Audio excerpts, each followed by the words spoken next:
You see, this is the best kind of news you want to wake up to in the morning if you're a fan of adventure bikes, of course. You know, the ones that can sort of go anywhere on the planet. Now, we've spoken about the Aprilia Tuareg before when it was spotted being tested, and now we sort of officially have all the specs so we know what to expect. Sort of.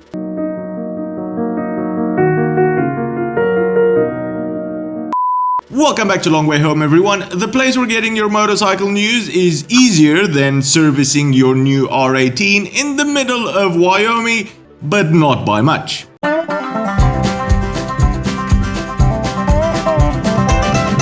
No, the Tuareg hasn't been officially revealed yet. There isn't even a press release about it, but it's already on Aprilia's site in all of its glory.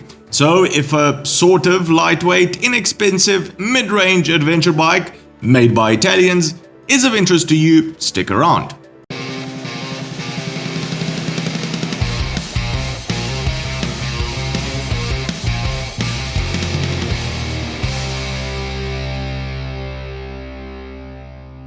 Now, while the Tuareg is built on the same platform as its road-going brothers, the RS660 and the Tuono 660, a lot of redesign had to happen since adventure bikes need to perform well on off-road as well. Starting with the engine, quite a bit of tuning went on under the hood. The 660cc parallel twin has different valve timings, a different airbox, a flatter oil sump, and 2 times the amount of mounting points than on the road-going bikes. All of this resulting in a very healthy 80 horsepower and 70 Newton meters of torque. This is slightly more than the 74 horsepower on the Tenere 700, a bike which Aprilia seems to have directly targeted with the Tuareg, and quite a bit less than KTM's 890 Adventure, but that one has a much larger engine anyway. The engine itself is controlled using 4 different riding modes, so it is ride-by-wire. The riding modes are Explore, Urban, Off-Road and Individual, with 2 of these being user customizable, meaning that you can set your own throttle response, ABS and traction control settings,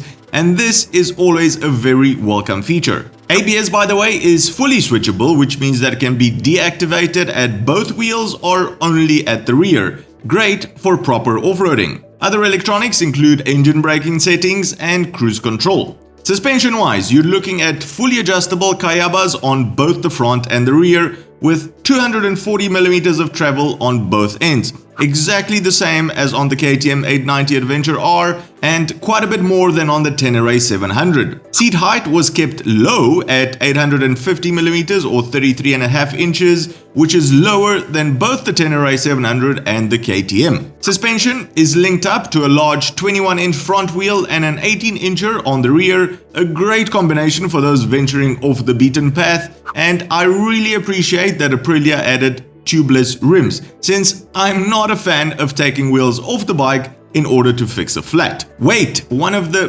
biggest factors when choosing an adventure bike and one of the most difficult to get right by manufacturers. Unfortunately, not great news here. 187 kilograms or 412 pounds. That is dry, meaning that ready to ride, we should be looking at around 210 kilograms or 460 pounds. And by the time you add crash bars and other accessories, it's not gonna be a fun time picking it up by yourself. No, it's not a light machine, but it could have been worse. Design-wise, I like it. You can definitely see that it was designed by the Italians, which maybe had a bit too much freedom when working on the headlight. But I like that as well, and will always appreciate when manufacturers step away from the usual and create something that is different and really stands out. A 5-inch full-color TFT shows you everything you want to know, but at least in their promo video, it just looks too cluttered for my liking. I appreciate having lots of info at my fingertips, but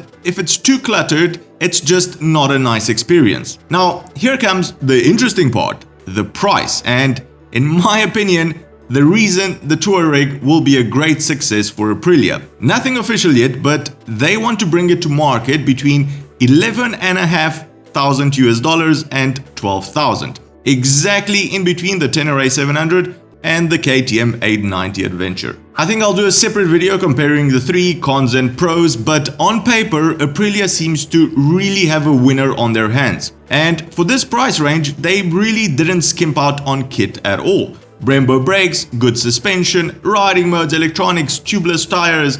Well done, Italians, well done. I think we will get to see the Tuareg live at this year's EICMA in November, which I'm planning on attending, so make sure you subscribe to catch all of that goodness. But in the meantime, what's your take on the Tuareg? I know we were all expecting less weight, but apart from that, does it tick all your boxes for a mid-weight adventure bike? I'm personally very excited about this bike, but let us know what you think in the comments below. I'd love to read your opinions on this. Well, that's the show for today, everyone. If you've enjoyed it, give it a big thumbs up. And if you think you've learned something new, consider subscribing or becoming one of our patrons to help us make more of these shows. Cheers, and I'll see you on the next one.